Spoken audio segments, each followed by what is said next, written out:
Hello viewers, in today's video I'm gonna show you how to change Facebook profile picture without notifying everyone. First of all, open your Facebook apps.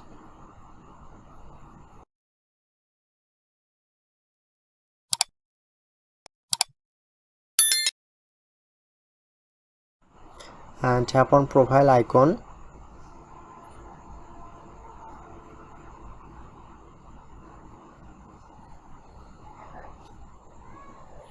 Choose profile picture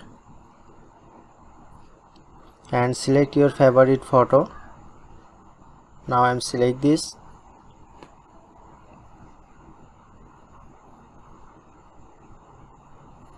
Now tap on save.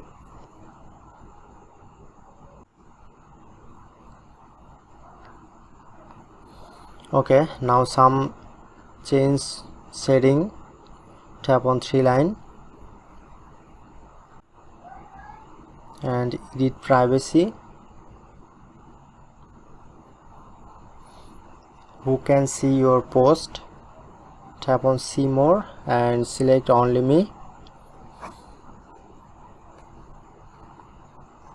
Okay, now lock your profile picture.